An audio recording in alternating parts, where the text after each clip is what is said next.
Well, good morning, everybody. It sure is a pleasure to be with you today. Today we're going to be in Genesis chapter 6.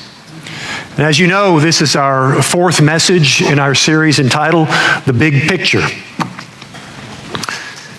If you had to list three Bible stories that everybody in America knows, the story of Noah and the ark would certainly always make the list. But probably the biggest irony about this story is that we've turned it into a cute bedtime story. The irony is that this is really not a kid-friendly story at all. It's an incredible story for sure.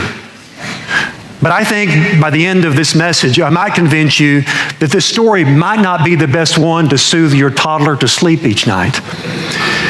It is a story about a global flood that God sends to kill every living thing.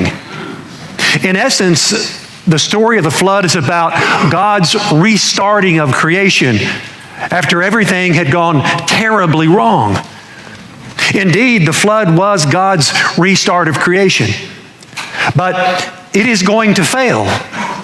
Not because God failed, of course, but because God was trying to demonstrate something through it to us about the human race.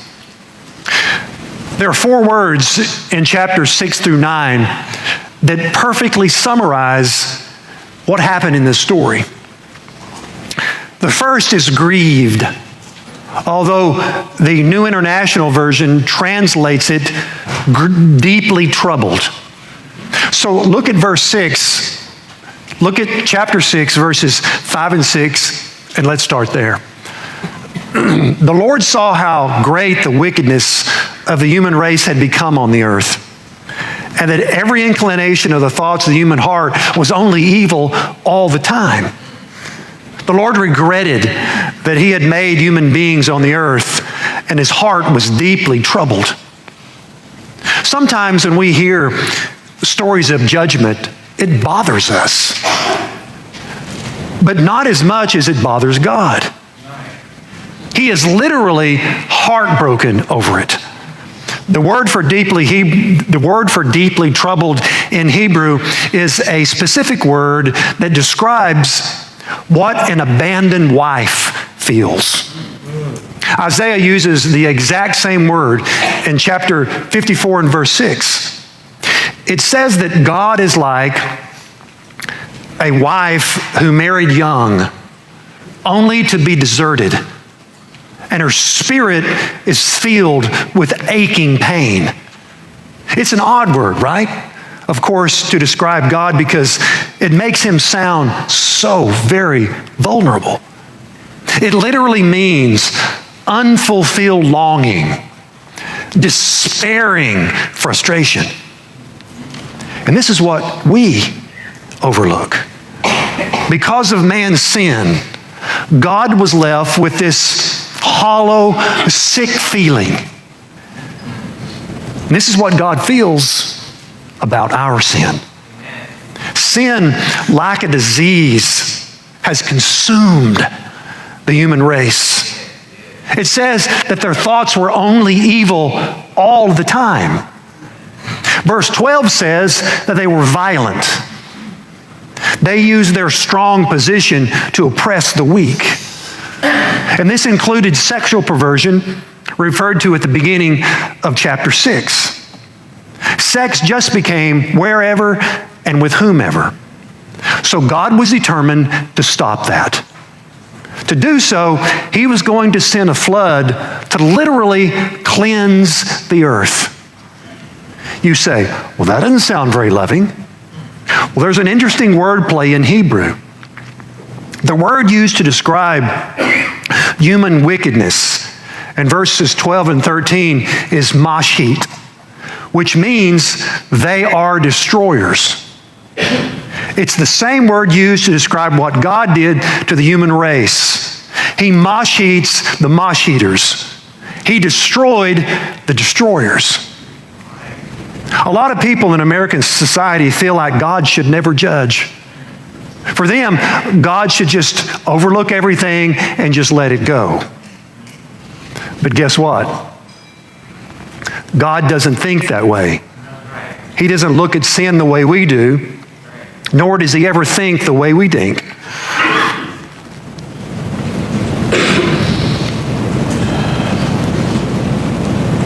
Technology sometimes. You love it, but you also hate it. See, many people have a lopsided view of God, which is why they struggle so much with stories like this.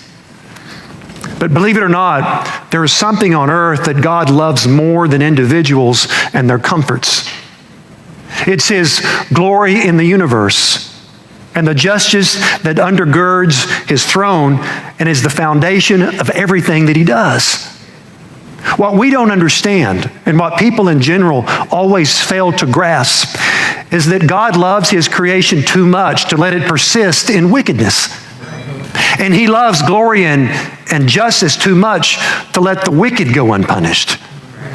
The sin of man grieved God because of what it did to His creation and His glory. The devastation it was causing to the human race. So the Almighty decided to do something about it. Here's your second word: favor. It's stuck in the verse that we always point to. It's verse 8. It's very succinct, and it's also extremely important. And it simply says, "But Noah found favor in the eyes of the Lord." In all of this story, in all of this destruction that's going on, you ask yourself, why? What was special about Noah? Nothing. Nothing really. Verse 9 tells you that he was a righteous man, blameless in his generation. Is that because he had no sin in his heart? He had plenty of sin in his heart. You'll see that at the end of this story. He was a part of the same evil human race. Now, do you know why God considered him to be righteous? Hebrews chapter 11 and verse 7 tells us. It says that Noah was righteous simply because he responded to God's offer of salvation. And you go, that seems way too simple, doesn't it? All right. And yet Hebrews chapter 11 and verse 7 says, by faith, Noah, being warned by God concerning events as yet unseen, in reverent fear constructed an ark for the saving of his household. Everybody watch this. By this, he became an heir of the righteousness that comes by faith.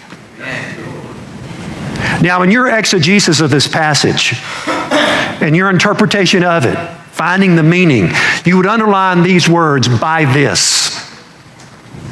You got to figure out what that means. It says, by this, he became an heir of righteousness. So what does that mean?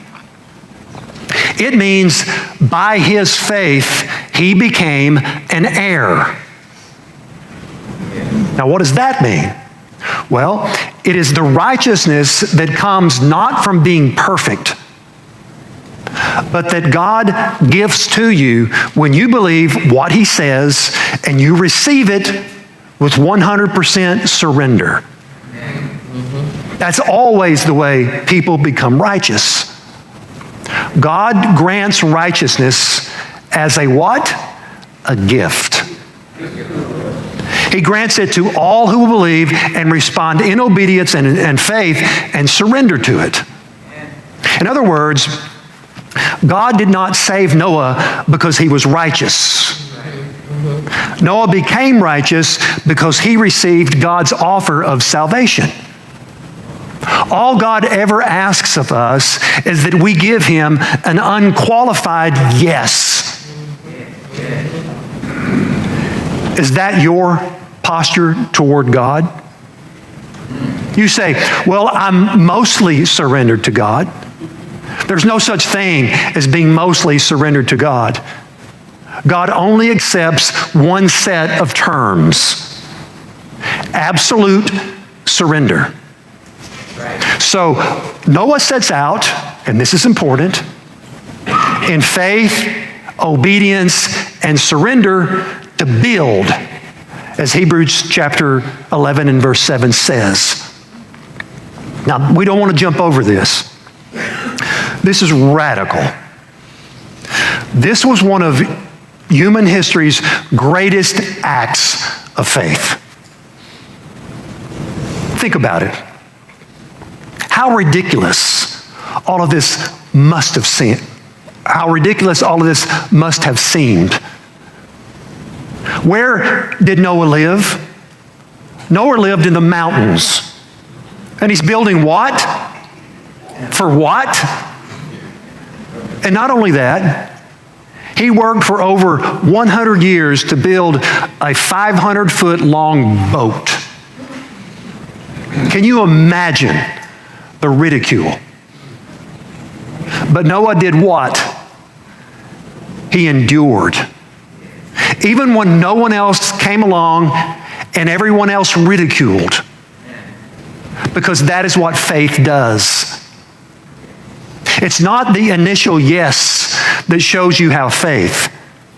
It's the follow-through that determines if you have faith. Hebrews chapter 11 says that it was not just his words, yes, Lord, but his endurance for over 100 years. I say that because many of you got baptized and you think, okay, I'm good. But it's not just the initial yes. It is the follow-through that counts as faith. So the question is not, have you stood in the baptismal tank at some point and declared that Jesus is Lord? But does your life today declare that he is Lord? It's not what your mouth says that determines if you have faith. It's what your life says. Well, finally the day came when God said, okay, Noah, now it's time. Take the animals and get in. And what did he do? He got in. Verse 16 says, Noah walked on and the Lord shut him in. Well, eventually, as the story goes, the flood waters receded and the ark came to rest on Mount Ararat. And there they all emerged from the ark. It says then in chapter 8, verse 20, Noah made a sacrifice to the Lord, and the Lord accepted it. And then in chapter 9, it says that the Lord blessed Noah and his sons and made a covenant of the rainbow with Noah. Verse 15, this is incredible. I will remember my covenant between me and you and all living creatures of every kind. Never again will the waters become a flood to destroy all life. Here's your third word, restart. With these 8 people, God starts over. And there are 2 agendas that define this restart. First, God's care for the whole creation. Did you notice that the covenant is not just with Noah and his sons, but also with all of creation? Did you notice that? God certainly loves humans the most in his creation, but he cares for all of it. So this begs the question, what is God saving the earth from? Chapter 8 verses 20 through 22 tell us human sin. Verse 21, here's the key. Never again will I curse the earth because of whom? Man. Here's the point. God is going to save the whole earth from human sin. Now, this leads us to a couple of verses over in Romans chapter 8, verses 19 through 21, which help us then interpret them within their preferred and most important setting. And you recognize these verses. For the creation waits in eager expectation for the children of God to be revealed. That's important. That the creation itself will be liberated from its bondage to decay and brought into the freedom and glory of the children of God. Now, do you see the relationship between the redeemed because of Christ and the creation, how it's supposed to work together? So let me paraphrase this for you. Nature is chomping at the bit to be restored to its ultimate purpose. God had a purpose for each created thing, and it was to declare His glory. The 19th Psalm, verse 1. The heavens declare the glory of God. And this is not just poetry. It means that if you listen, they have voices. Creation is an expression of God's goodness. And creation just cannot wait until we quit sinning so that it can be what God created it to be. The second agenda for this restart is the amazing value of human life. Chapter 9, verses 5 through 6. And this is what our world does not understand, not even one iota. And for your lifeblood, I will surely demand an accounting. I will demand an accounting from every animal and from every human being too. I will demand an accounting for the life of another human being. Everybody watch this. Whoever sheds human blood, by humans shall their blood be shed. For in the image of God has God made mankind. Now let me put that into context for you. What I want you to see here is the extreme value above all things on earth that God puts on human life. God is pro-life in every possible way, which means those who know Him protect innocent human life at every possible level. Every human being of whatever race, color, age, economic status, level of intelligence, or level of development bears His image and is precious in His sight. It is why Christians care about and advocate for the unborn. Unborn babies bear the very image of God and ought to be created as such and treated as such. Is the baby inside the womb in human life made in the image of God? And if so, is it ever right to willfully take human life? We hear phrases like this bandied about in our culture today, and you wonder what happened to people. They say things like, my rights, my body. The unborn child is not a part of your body. That baby has her own DNA, her own brain waves, and her own blood type. That baby is not part of your body. It's not like cutting off your arm. You are whole when that baby is delivered. Never forget that. And never turn it into a statistic. Joseph Stalin once said, the death of one is a tragedy. The death of a million is just a statistic. It was tragic to see what communism did in those years.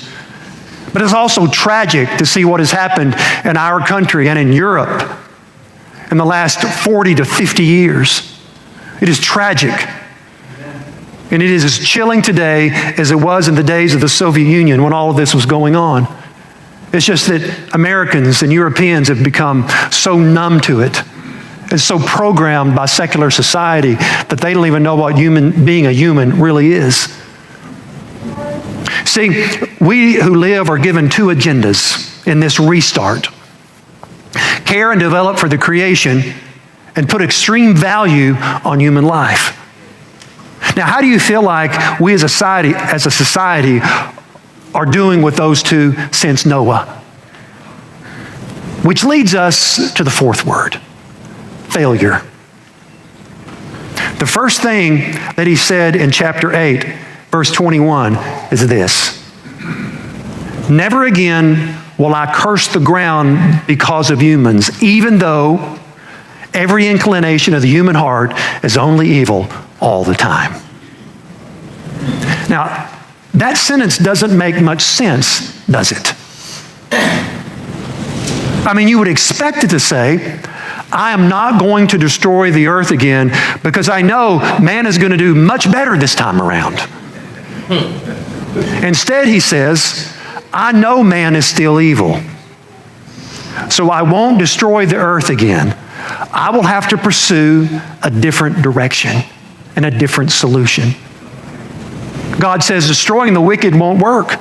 First, that would be everybody. And second, it wouldn't get rid of future generations of evil. Plus, if you read to the end, you'll see that the story of Noah, the father of the new creation, ends pretty badly. The last scene we have of him is when he gets stone cold drunk and wanders around the village naked. And I'm pretty confident that part of the story didn't make it into your bedtime story, did it? But it's not included here to embarrass Noah. It is included here to teach us something. And here's the question that you're supposed to ask yourself after you read that. This crazy drunk Noah is the father of the new creation? Really? This is the restart? But God, the problem is still there.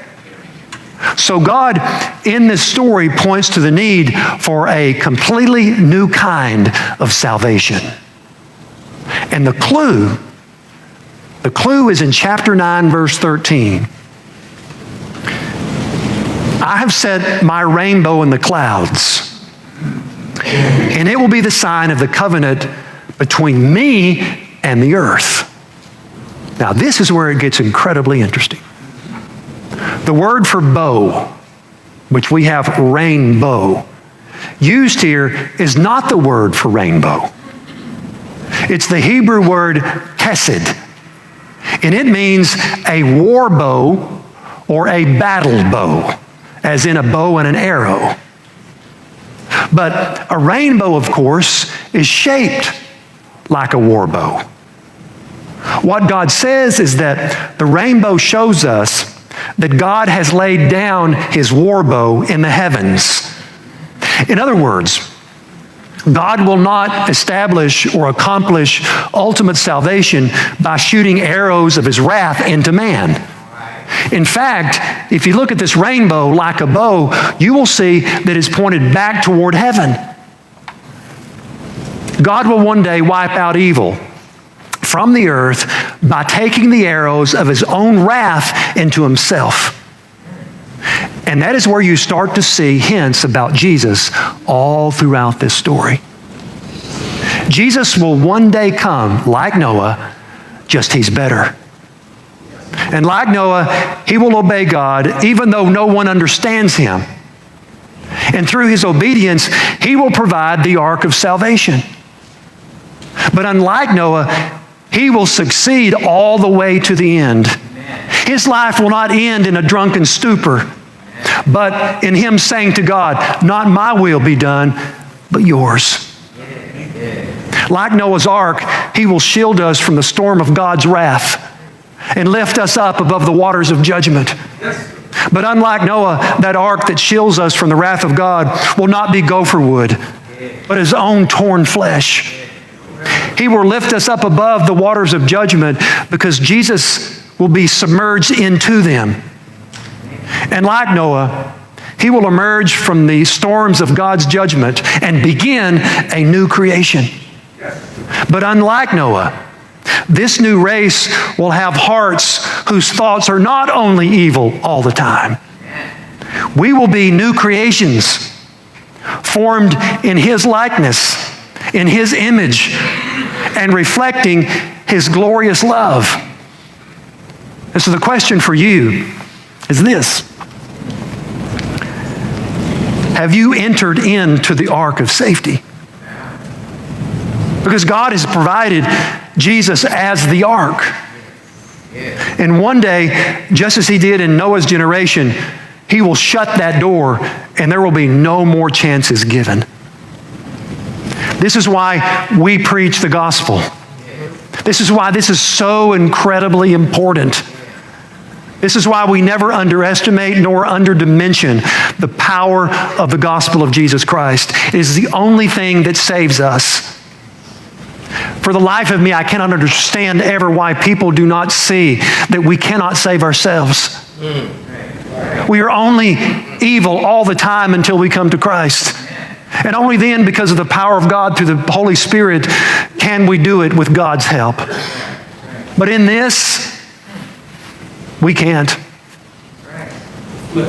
And when you finally figure that out, that's when you know that you must surrender to God 100%.